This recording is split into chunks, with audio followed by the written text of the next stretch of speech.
Okay, let's get cracking. Thanks for coming to this webinar on getting past the greenwash and taking the sustainability strategies beyond skin deep. Just, I guess, a quick top line about some of the stuff that I'm involved in. So I'm co-founder and MD of Media Bounty. We are one of the leading independent, ethical, creative and media agencies. We also run a project called ACT Climate Labs, which has over 100 members and is advising the climate sector and adjacent storytellers on climate communications, paid media and misinformation. I also co-chair and co-founded something called the Conscious Advertising Network, which is helping to break the economic link between harmful content and advertising, including climate misinformation. And then I'm on the board of something called Energy and Climate Intelligence Unit. So I guess we know a bit about this space. So if we move on to the next slide, just a bit about Media Bounty. I mentioned that we are on track to become the UK's leading ethical, creative and media agency by 2023. And as you can see, we work with a wide range of clients. So launched the Meatless Farm, a vegan brand. We're working on strategy for the NHS. We created the Fact Dialogue for 23 countries at COP26 for the Department of Business, Energy and Industrial Strategy. We work in electric vehicles. We've also been the social and digital agency for Bodyform for 8 years, as well as working for education charities like AQA. Many other clients, but there's just a top line. Next slide, please. And yeah, we're really focused on how we can impact the industry beyond our clients. We do great work for our clients, but we really passionately believe in business as a force for good. So like I said, we set up ACT Climate Labs with climate experts, advertising experts, and disinformation experts, working to advise the climate sector on how to deal with misinformation. As I said, we run the Conscious Advertising Network, and we also advise multiple UN agencies, UNFCCC, UN Human Rights, and we'll try and get a link out.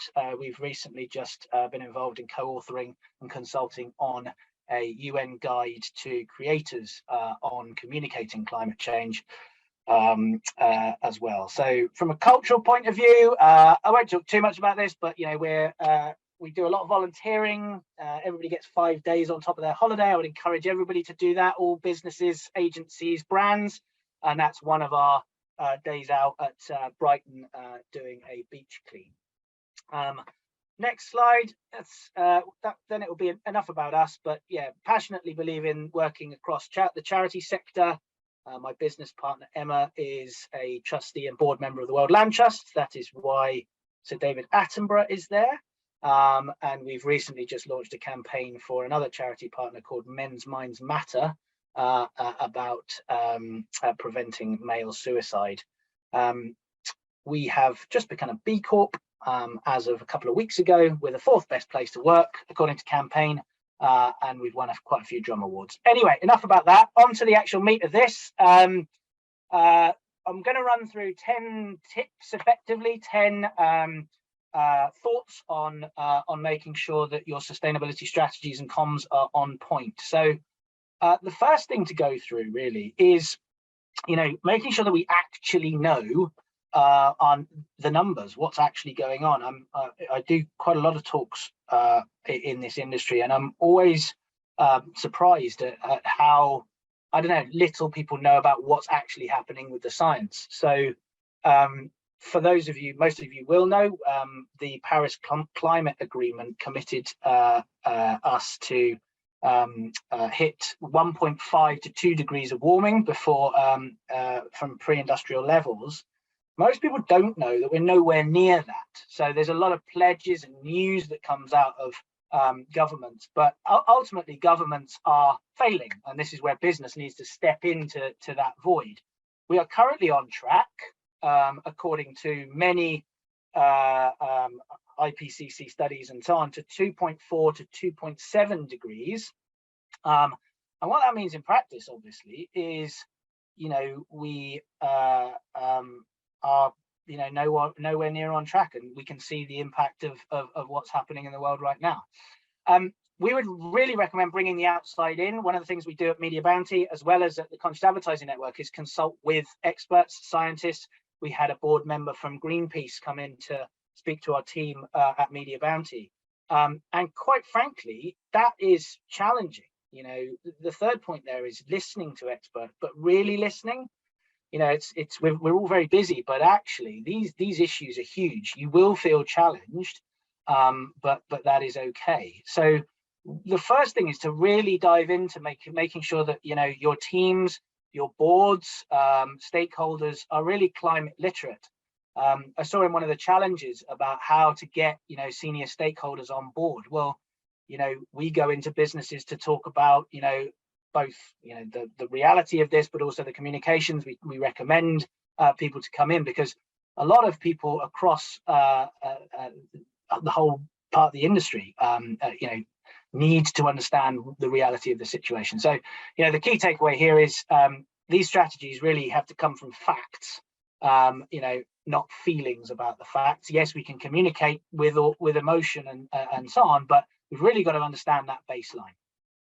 So what does that actually mean to you, to our businesses, and to us as individuals? So if we go on to the next one.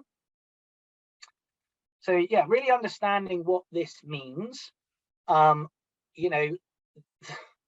Every time I say this sentence, I kind of stop and pause because it's sort of mildly terrifying. But the IPCC, in their latest report earlier this year, quoted and said, the co-chair said, that there is a rapidly closing window to secure a livable future.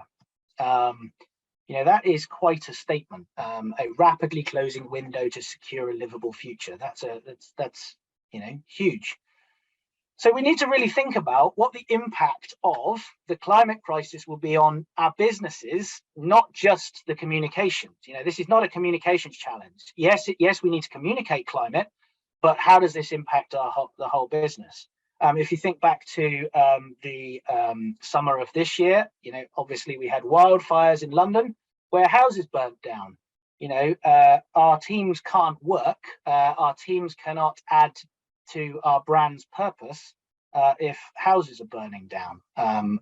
Currently, Pakistan is a third of the country is underwater. So businesses with teams in Pakistan and those on the front lines of the climate crisis, they're not really going to be worried about work if they've literally lost their entire living. So really a robust understanding of the challenges we face is key, as I mentioned, for getting all stakeholders on board. We really need to understand the scale of the problem, what it means for us as our business, and like I said, our supply chains, our people, our brands, our communications, our leadership, and our long-term strategies. So really understanding that's really important. If we move on to the next slide,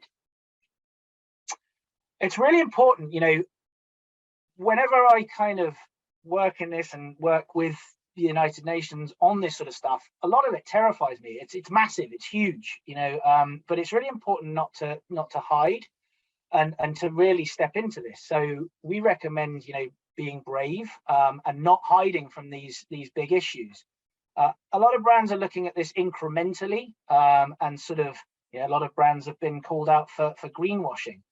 This is a chance for you. This is the reality. This isn't going away. We're not, currently on track to reduce greenhouse gas emissions. So this really is your chance to differentiate. We really recommend bringing experts on board. These issues are massive. There's,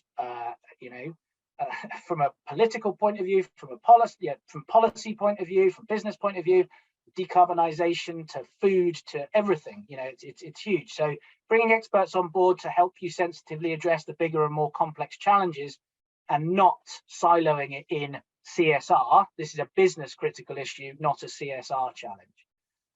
And we think that brands that act radically and authentically rather than incrementally, in alignment with the science that I talked about earlier, will be set up for success. Because like I said, we can't argue with the facts. this is happening, this is now. So don't be afraid to tackle the big issues. Brands do have a real opportunity to stand out in these spaces, but going a lot further than most brands are doing right now. If we go on to the next slide, please. From a personal point of view, everybody on this webinar and your colleagues and your friends within the industry and outside needs to understand, I guess, and ask yourself the question: what does this mean to you personally? And for me, it is very personal. I've always been an environmentalist, but when the report came out in 2018 that said we had to halve greenhouse gas emissions by 2030, I'd always thought that the climate crisis was 100 years away, a long, long way away. So immediately I thought straight away, well, how old are my kids going to be in 2030? And they will be 18 and 15. And so, one of my main motivations, what does it mean to me, is answering my kids' questions in 2030 and before and after. Dad, what did you do? Because, if then, you can't just carry on as business as usual. That said, don't let feelings of overwhelm lead to apathy. Like I said, these are complex issues. It is massive, but you can take action. There are an awful lot of movements, both inside the industry and outside the industry, that you can join. You have a real chance to create change. Just within the industry, within the advertising industry, there's the Conscious Advertising Network, there's Act Climate Labs, there's the Purpose Disruptors, there's Ad Net Zero, there are Change the Brief. There are an awful lot of organizations to get involved with and drive change. I mentioned earlier, we've just become a B Corp. That's an awful lot of work to become a B Corp, and I take my hat off to my business partner for actually leading that challenge. But B Corp is another community where there's lots of like-minded organizations working together to really drive change and learn from each other. This is, none of us have all the answers to this, and we really need to, collaborate and learn with each other. I guess business has often been about competition. We are moving into an age more than ever of collaboration, because this is the biggest brief of our lives. And if we compete and only compete, then we will lose. We need to collaborate as individuals, businesses, brands, and beyond. And just a final point on that, I mentioned answering those questions and the things that I think about answering the questions for my kids. What questions will you be answering, and from who?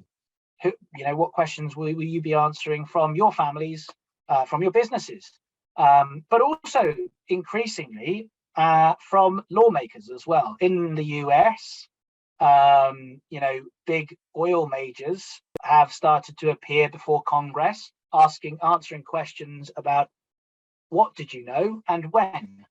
And that's not just being siloed into oil. The next hearings are going to start talking to communications agencies as well. So we all need to think about what questions we're going to be asked and from who, and if there's an increasing risk that those that are advising against things like the Paris Climate Agreement will be dusting off suits and answering select committee questions in the UK, or if you're in the US, questions from Congress. So all of us have to act now based on the science to secure what the IPCC call a livable future. This is everybody's job, and I would ask you to ponder on what is your role individually. If we move to the next slide, please.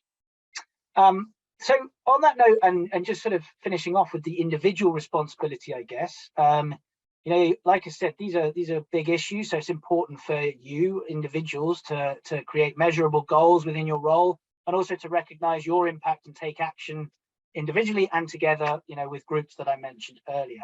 But it's also really important, if you do lean into this space and really start diving into the reality of climate, what it means, how it impacts you personally and your business, then it's emotional.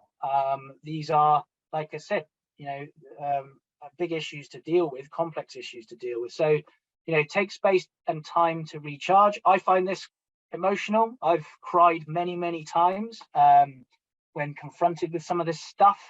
Not least when I saw a talk at a festival with my kids there, and the speaker directly spoke to myself with my kids there with a whole group of people, which was extremely emotional. So it's really important to remember that you're not alone in this. You create connections within the climate space and talk to those around you.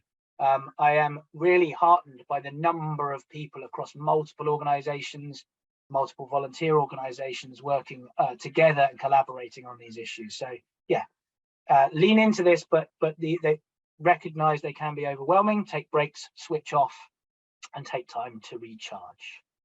If we go to the next slide, please. So I guess back to advertising, we really need to recognize advertising's role within what we're doing. I know the takeaway says we are the architects of desire. That's what we do. We kind of use creativity and media and our strategy skills to grow brands. But what that obviously does in a fossil fuel driven economy is it adds carbon to the atmosphere. So the Purpose Disruptors did a brilliant piece of work that they launched at COP26 last year in Glasgow, which revealed that advertising adds an extra 28% to the annual carbon footprint of every single person in the UK. So what we need to be doing is looking at not only how we can reduce the carbon impact of our own brands, but we would be recommending that how do we do that within each category? How do we make sure that we're driving down category emissions? If we're leading the reduction of carbon and greenhouse gas emissions from a brand point of view, is that also driving down the category? How can we lead category reduction of greenhouse gas emissions? To give you an example, the advent of renewables, whilst brilliant, has come on top of increasing fossil fuel use. So the category of energy consumption has increased fossil fuel use, even though we've got an increasing renewable market. And every single category needs to look at that, whether you be in banking, whether you be in vehicles, whether you be in luxury, whether you be in retail. If you're going to lead this charge or be part of this charge, how are you contributing to reducing the greenhouse gas emissions of retail, for example? Second point is, checking for greenwashing in the agencies that you work with. The CAP code, BCAP code, and the ASA are all over this now. But also it's important to look at, which of the agencies are you working with if you're a brand, and do they have, fossil fuel majors that they're working with in a different team? If you are genuinely going to walk the walk, it's important to look at your entire supply chain. I talked earlier about your supply chain, your people. In this industry, it's no different. Who are you working with? What are your agencies? What are the values of the agencies? At Media Bounty, we actually turned down an awful lot of work. We turned down work from oil and gas. We turned down work from pesticides recently. Weapons also recently. I don't know why people come to us. They probably don't check our website, but it never ceases to amaze me the number of people that come to us with not ethical offers and sort of want to work with us, but maybe it's to potentially greenwash a new product or service. But yeah, so it's really important to stand up for your values, and also to calculate the impact when you are running campaigns, advertising campaigns, production media and so on. Calculate the impact, not just if you're running a sustainability campaign, and not just if you think, right, great, we're running the sustainability campaign, as part of this we'll wrap around offsetting and offsetting our media plan and so on in order to enter an award. Now look at your whole supply chain. How are you checking and auditing what you're doing in every campaign, whether it be a campaign about sustainability or not. So Ad Net Zero doing a great job in this space, and looking at how you produce great content and advertising, how do you offset media and so on. Conscious Advertising Network also have guidance in our manifesto on climate and sustainability. The IPA have the media climate charter and the media calculator, and Ad Green also are great for working with on productions as well. Again, just a word of what we do at Media Bounty: we offset all, so we pay ourselves for offsetting all productions and media, but we do that, with reputable offsetting organizations. There are different offsetting organizations. Some are charities, some are businesses. The businesses tend to plant monoculture trees where they might not be needed, whereas with organizations like the World Land Trust, for example, it's much more important to be either rewilding with biodiverse places, or indeed protecting ancient growth forests and rainforests. So yeah, ultimately, we are the architects of desire, but be conscious about the products, services, and behaviors that you're promoting. Your actions in this industry have impact. If we can move on to the next slide, please. Just a word on audience. When communicating to the audiences that all of your brands have, it's really important to think beyond the green blob. The climate sector has been very, very good at only talking to the green blob, or those that have been, traditionally either conservationists, concerned about the environment. Brands really need to get their communications out of the green blob and start talking climate with what one might call disengaged audiences. So there's an awful lot of studies out there. Britain Talks Climate is one. We do an awful lot of work to understand, what are the audiences outside of the sort of, the climate sector, I guess, or the climate interested. It's really important to ensure internal diversity within your teams as well. One of the pieces of work that we've done is looking at audiences across the UK. We call them the persuadables, and they range from those disengaged in places like the Red Wall, for example, to multi-faith, multi-ethnic, rural communities as well. So it's really important that our internal teams reflect and understand those audiences so we can properly communicate with them. And on that note, our teams have been out in the West Midlands, in Yorkshire, up in Newcastle, talking to people beyond the climate sector, talking to people in their homes, in their businesses, to really understand what Britain really thinks about climate in the context of now, in the context of a cost of living crisis, as well as the climate crisis. So we've done the research, and we're working on publishing our findings at the moment. So stay tuned for that. It's a really interesting piece of work, and certainly busts a lot of myths as well. So we sit here sometimes coming up with great strategies and great creatives, and then you go out and test them and test messages in different parts of the country, and a lot of people call bullshit, I can tell you that much. So is your message converting, or is it just preaching to the choir? Making sure that we create inclusive communications that resonate with the issues that diverse audiences face.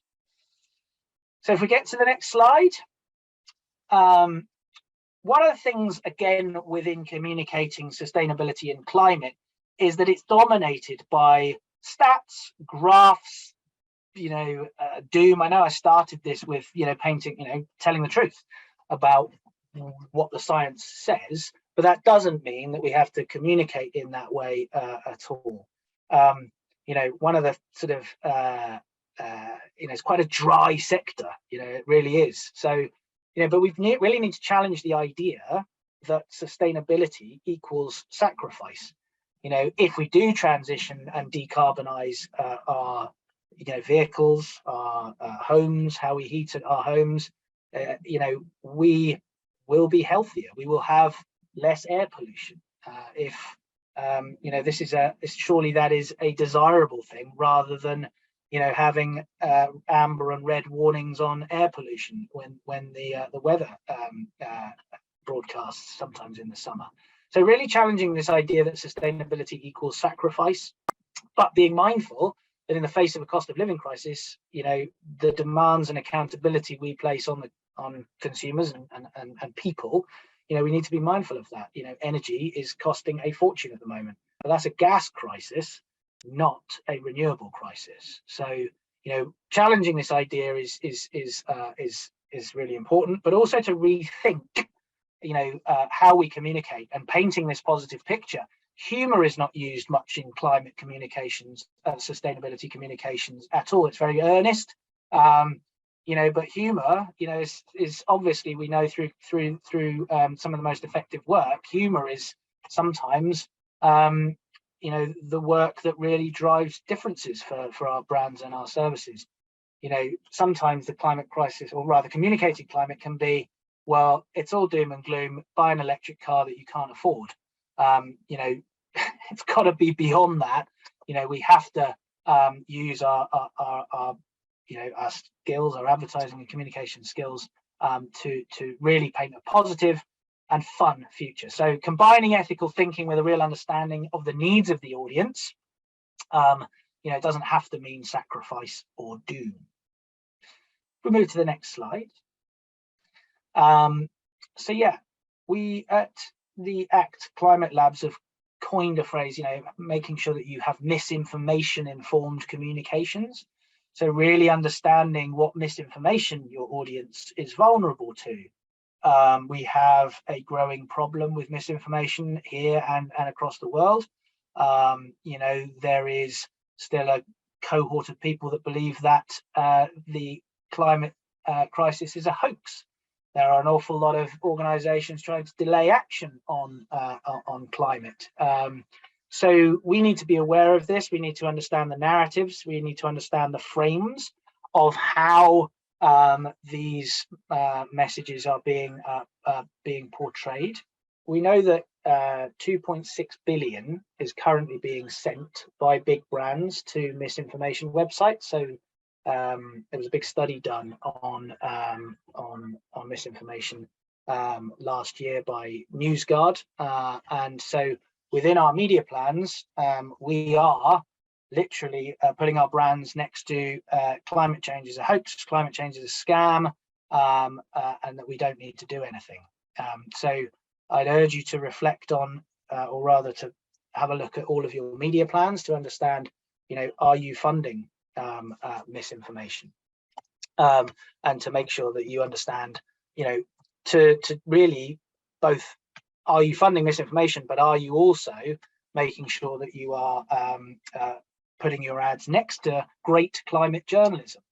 So yeah, the Conscious Advertising Network and the and ACT have a wealth of resources to help you understand and combat that. So really understanding your audience's needs beyond climate, as well as the sort of misinformation that chimes with them, will help you future-proof your strategy.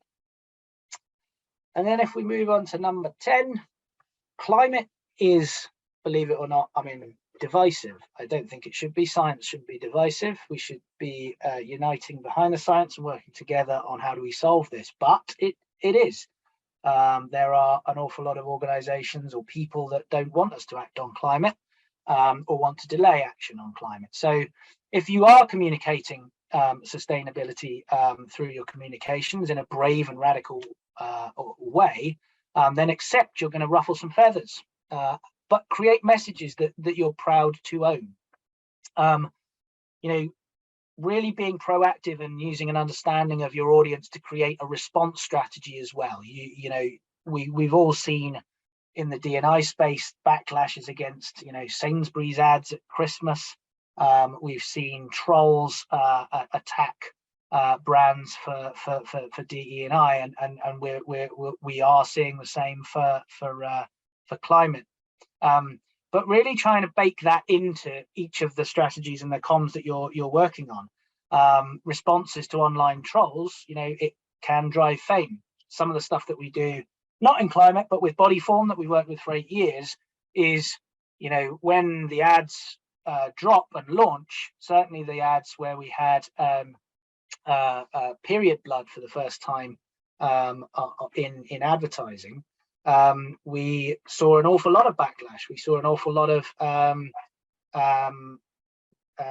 trolls coming, really trying to derail what the comms were. So what we did was we not reshot, but retook the ads that we were producing and literally put the responses, the trolls, the comments, against each of the frames with showing period blood, just to demonstrate the backlash. And that was hugely successful as well. So you're reusing your creative to really show both backing your own work, but also challenging the trolls. So yeah, really, launching sustainability strategies, you must accept there will be pushback. Expect it. Don't be surprised. It will happen.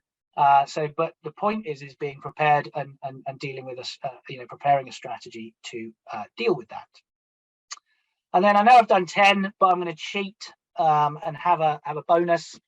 The bonus is that good people can greenwash too. So greenwashing isn't always deliberate, and big oil isn't the only culprit. I would highly recommend everybody watch Big Oil versus the World.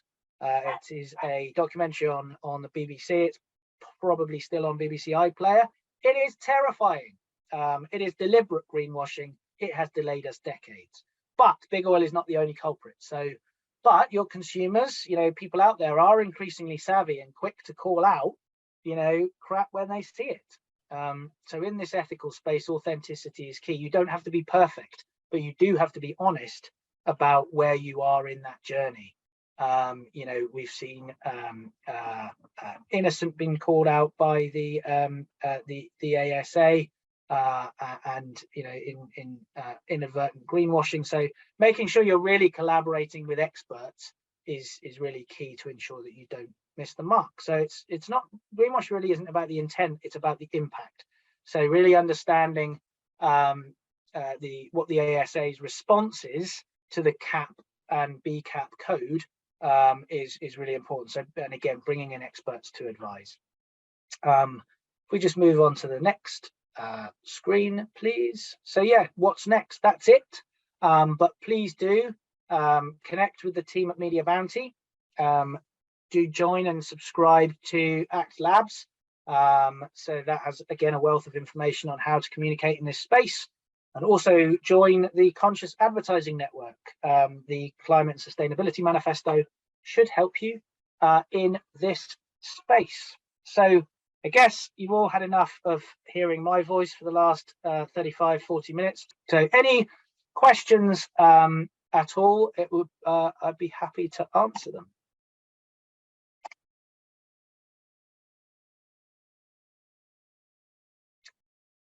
There's a question here from Natasha that says, do you have any example of great climate communications?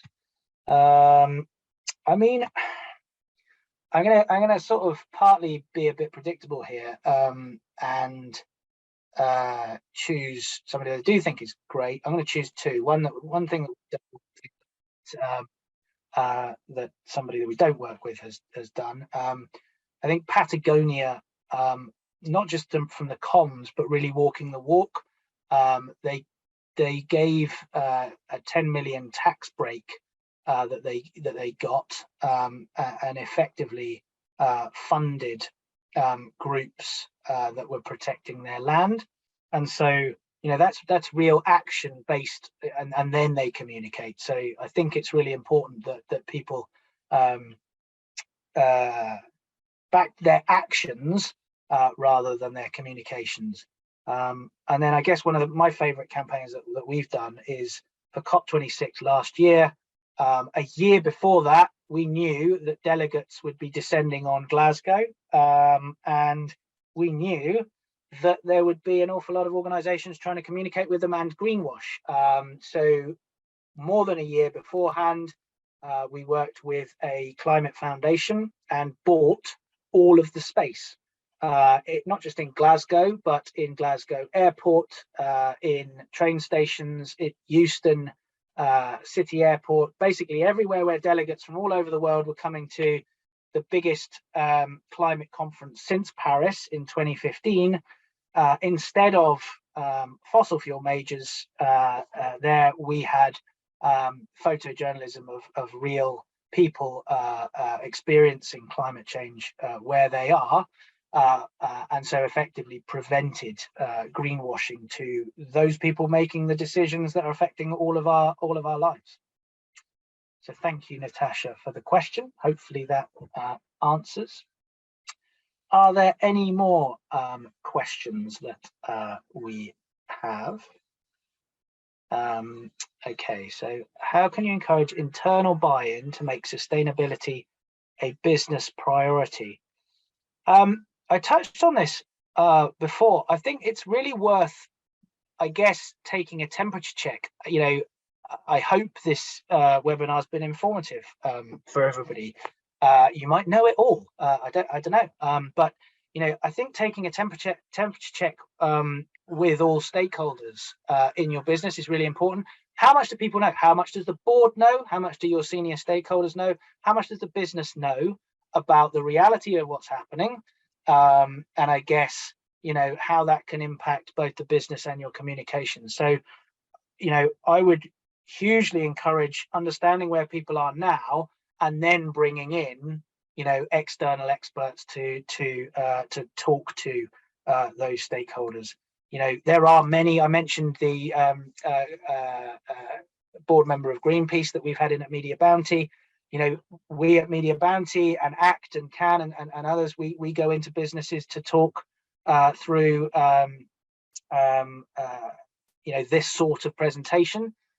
So yeah, I think getting everybody on the same page is really, really important, and getting people to think about what it means for not just their role within their business, but their role personally as well. So that's how I would encourage that.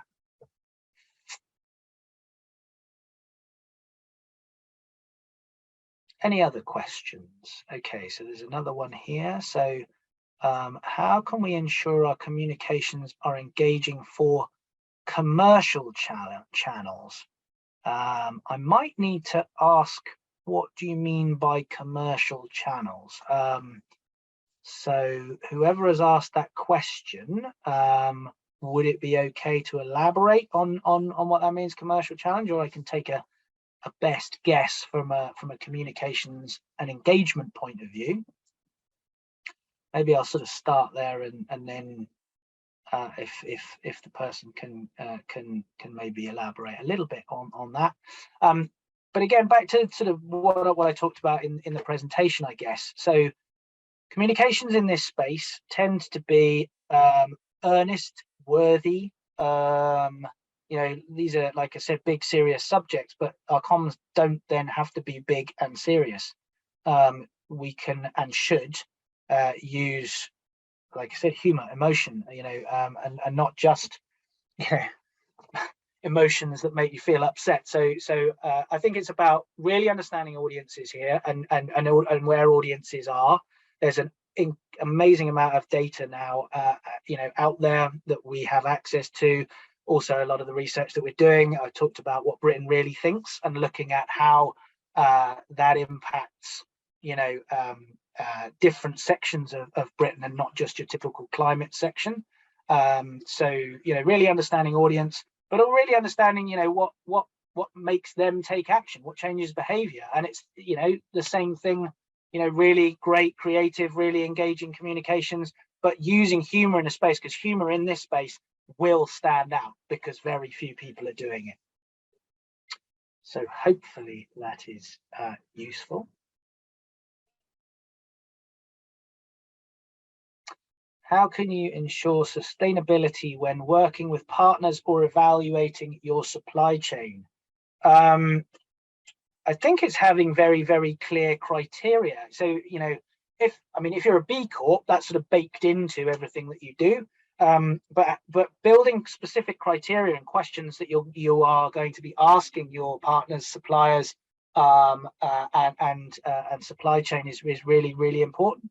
You know, in the advertising space, I touched on it beforehand. You know, if I'm a brand, you know, I want to be asking you know, potential agencies or current agencies, well, what other clients are they working on? Because if you're really driving a sustainability message, and your agency is doing that for you, but also working to do, you know, the opposite by delaying action with a, you know, a big oil and gas company, well, that's something you should know about. You know, it might not mean that you make a different decision, but it's certainly something that you should know about. So I think there's also a great tool called Net Zero Tracker, which has a look at all of the organizations, certainly the big organizations around the world, and it kind of maps a gap between what people are saying they do and what they are actually doing.